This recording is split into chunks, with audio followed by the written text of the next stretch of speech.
What is grief? Today, Geoff and I are going to define what grief is and how to know you are grieving. Hello, we are Geoff and Toni? Brabec, the founders of Our Little Sparrows, Pregnancy and Infant Loss Support. And if this is the first time you're listening to our podcast, you can check out more about us on ourlittlesparrows.org. All right, Toni. So last episode, we talked about the grief recovery method, which is something that you and I both teach under Our Little Sparrows for parents of loss. So in this episode, we're going to specifically define what grief is. So let's start right there. What is the definition of grief? Right. So for the grief recovery method, we have two definitions actually. The first definition is that grief is a natural and normal reaction to loss of any kind. And to make that a little bit more specific, it's the natural and normal emotional reaction to loss of any kind. So if you think about that, that can involve a lot of different types of things. The second definition is grief is conflicting feelings caused by the end of or change in a familiar pattern of behavior. So, Right, which I think is great because that opens the floodgate, right? That takes off some of the restraints where people are like, well, that doesn't apply to me. No, it does. Yeah, it definitely gives it makes it more broad. And so the grief can be really anything. If you're feeling, having feelings like of disappointment, right, or maybe regret or guilt about something, and it can be a lot of not just the death of a loved one, or like a significant relationship, like right. It doesn't have to be a physical death. I mean, it could be the loss of a job. It could be your parents, your dad or your mom's job relocated, so they sold the family home that you were born and raised in. Like that can be, it's a change to that that familiar pattern. Of I've always lived at that house. That's our home. It's like not anymore. Like it's shocking to the system. Exactly. To the brain, to the heart. Yeah, there's definitely a lot of different types of losses. And in the grief recovery method, we talk about that there's over 40 different types of losses. And the main ones that we experience in our lifetime are death and certainly. Divorce is another big one. Yeah. And there's lots of tangible losses, like things that we see, like you mentioned a couple already, like a loss of a job or moving from house or city to city type thing, a loss of a pet, even loss of a relationship or a friendship even.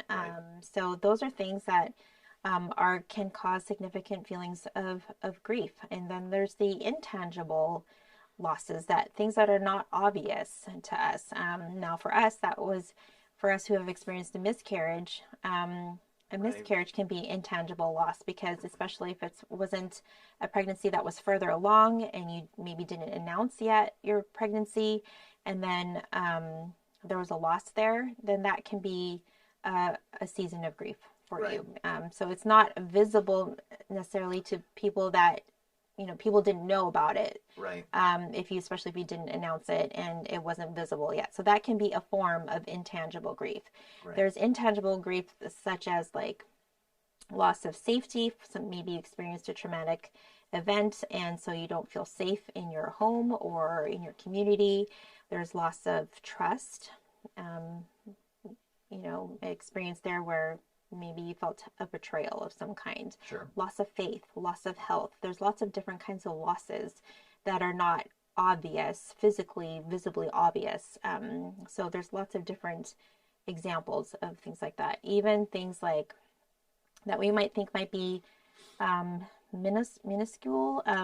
Things like maybe your child is in school and they didn't get the passing grade that they had hoped for in a class. That can cause feelings of grief. And so we need to recognize that there's reasons to grieve all around us more than we realize. Right. And I mean, speaking of tangible and intangible losses, I mean, the reason why we started Our Little Sparrows was because of both. We've experienced both. We experienced the loss of our firstborn, Olivia, on the day that she was born. Now, granted, we had a pre-diagnosis. Obviously, we knew things were probably not headed in the right direction. Mm-hmm. And then we've also had two miscarriages, Yeah. and they're completely different miscarriages, Mm-hmm. right? Yeah. In their own right, they're both intangible. Obviously, Olivia was very tangible. Right. She was born. I was there. You held her. I held her. Mm-hmm. We were able to physically be with her, and she Mm-hmm. was seen. To us, our family, and the doctors and nurses that were in the NICU with us. But our intangible losses were very different, even though they were both categorized as miscarriages. Mm-hmm. And I think our society, unless you've experienced something you don't know what you don't know, is a very common thing to be said. And Mm-hmm. in this instance, Olivia was very unique and situation and something we had never experienced before. Mm-hmm. And then the miscarriages that followed, also unique to us, and something we had never experienced before. But we did experience two. So the first miscarriage was 7, 8 weeks. 7 weeks. Yeah. Yeah, and the loss came just the day before our first ultrasound. Mm-hmm. So we didn't even get to see an ultrasound with the baby in it, Mm-hmm. right? Right. Yeah. Yeah. So in a sense, that was like something that we knew happened to us. But unless we had actually shared it with people, people would never have known. Right. And so when we have an intangible loss where it's not obvious to other people, it can feel very isolating. And even more so because people just don't recognize that something significant happened. Right. And so they don't know to reach out to you unless you say something. So in that sense, it can be very lonely. Certainly. Feeling like you are dealing with things alone because, people don't know. If people don't know, they don't know how to help you. And it can be scary to share something like that, or just not necessarily scary, but like very vulnerable. Right. And so it's kind of like, even though you might be surrounded by a ton of people that love you and care for you, it can still feel somewhat isolated. Right. And our experience is very unique to that intangible loss as well. Mm-hmm. And our second miscarriage was different than the first miscarriage. Yeah. We actually got to see the baby in the ultrasound, the heartbeat. We thought everything was fine. Yeah. Yeah. And that was kind of like that first ultrasound is kind of like that marker for me, which was like, oh, if we got through that, then, we're okay. But sadly, even as we had come to find out just a week later or so, the baby had already died at about 8 weeks. And so I miscarried at 9. Yep. So and I personally found that second miscarriage harder because the anticipation level just went up. Obviously, like you said, there was a sense of relief seeing the ultrasound, hearing the heartbeat. I was taking pictures of it, taking video of it, and just feeling like we broke through that ceiling that had been dramatically lowered. Like Olivia was 33 weeks. We didn't even get 3 weeks with the first miscarriage. And then a second one comes, granted we had James, our now 6-year-old, in between the two miscarriages. But nonetheless, devastating. Right. Yeah. So there's lots of different kinds of losses within that. We could go on and on. Right. That even though, with James, there is still grieving to be had from the loss of our daughter Olivia and the miscarriage. There's a lot of anxiety. Because, there was all of that going into that with that pregnancy with James was coming with us into that pregnancy. And so even though everything was going fine, there was still a lot of grieving. There was, more so in a sense that I didn't anticipate, that I didn't know. Right. Because that was the first time we actually got to have a full-term pregnancy. Right. Yeah. And that's actually a good segue into the next point, because I think I can only imagine, I know for myself, there was some unresolved grief that all of a sudden we realized how much the previous losses affected us when we did get pregnant with Jay. Yeah. And in each week, week after week, progressing through the ultrasounds, everything's fine. And part of you is thinking we're good, and the other part's like, but what if? Yeah. Yeah. There's a lot of like unresolved feelings of grief that I didn't actually recognize until we were actually going through it ourselves. And so there's a lot of like, asking yourself, what if I had done this? What if I had did things differently? Right. There's questions of like, or thoughts of like, I didn't get to do or say something to someone, feelings of regret, or I wish I had done So something different. yeah, so by unresolved we mean things that were left on the table, Mm-hmm. things that we didn't realize that were there, that were left unsaid, left Yeah. unfinished. The thought process Right. just stopped in that moment and was never addressed again for whatever reason. Yeah. Right? Yeah. It could be for multiple different reasons. We may not have even realized Right. that was there. Yeah. And that it had affected us.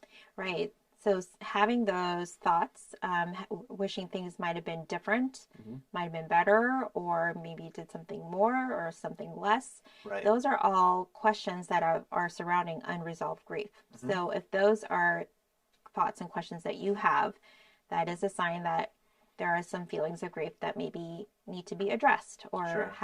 we need to pay attention to for whatever reason. Right. And that is what grief recovery method can help you do. Exactly. Mm-hmm. So I know in some circles, in our society, it's like you ask, how do I get over it? How do I get closure? Right? I think closure is a completely misunderstood, misinterpreted, and not helpful way to address grief and grieving, and unresolved grief is really what we're. At the end of the day, we're talking about unresolved grief. Why else would why else would you go through the grief recovery method, learn the process, and go as far as to teach it to others, right? It's because we had unresolved grief. Right. Whether we realized it was sitting there on the table waiting for us to readdress it later in life, or we didn't realize it was even there. Right. We just moved on from that situation and never even addressed anything having to do with how it affected us.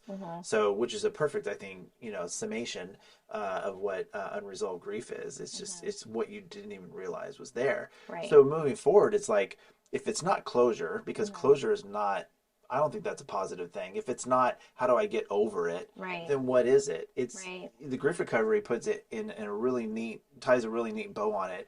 And they have one single word: completeness. We need to be complete. We're broken. Yeah. I think that's the opposite of completeness, right? Incomplete or broken, and we need to put those pieces back together. Right. Type thing, and make whole what was what was once broken. Right. So, could you talk about completeness and how that is used in the grief recovery method? That word, what does that word mean? Yeah.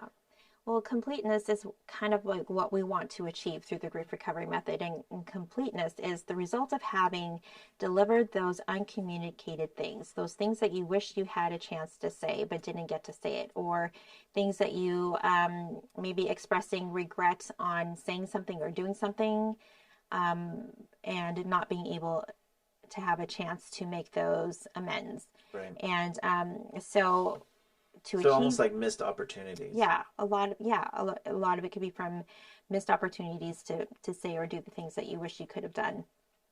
And I love that, because so many people say, I wish I could go back and change it. Yeah. It's like, well, you can. I mean, for yourself. Yeah, for yourself. Right? But so I'm not saying it correctly, but you can change it for yourself. You can't go back in time necessarily, but you can revisit it. You can, and it's, got to be careful of how we say that, but through the grief recovery method, we have a method that we can teach you to how to deliver those unsaid things in a way that is safe, that is protected in the sense that it's confidential, right. And that will give you the opportunity to basically release. I have the word release come to me, like release those things that have been harboring inside you for months, years. And so it will be able to teach you how to say goodbye to the pain, but not goodbye to the person. Oftentimes awesome. People are afraid to move on because they don't want, they're fearful of having to say goodbye to their loved one. Right. That is associated with their positive or negative memories. And we're not saying you have to say goodbye to that person. You can't forget that person. In fact, we're saying the opposite. We're saying say goodbye to the pain that's holding you back. Right. And that is limiting you from being able to live and experience your life fully. Right. And so that's what we're saying. We're not saying you have to forget about your loved one that passed away, or Yeah. you have to forget. No, because that would be impossible, and it's It's an also unrealistic expectation. unrealistic and Yeah. not fair for us Yeah. to do that. It's not something that is realistic at all. So we're saying goodbye to whatever is hindering you, whatever the pain is, and the unmet hopes, dreams, and expectations that you had. Yep. We're not saying to forget that, but that you can still move forward. I think there's a difference towards you hear moving on. How can I move on? Right. To me, Some people may mean move forward, but they're mhm, saying move on, as in look past it, look over it. yeah, Don't let it bother you. right, Don't let it get you down. It's like yeah, there's ways to process that and to deal with it so it doesn't let you down, so right. you can move forward. Yes, I think, yeah, there's a definite difference between moving on versus moving forward, and we want people to be able to feel like they can move forward and have the hopeful outlook that they can still experience a full life Right. and have the tools to deal with any future losses or disappointments that Right. are going to come their way. Yeah. Mhm. Because honestly, whether it's a scar on the outside of your body or a scar on the inside, the scar is always there. You can't Yes, get rid of the scar. right.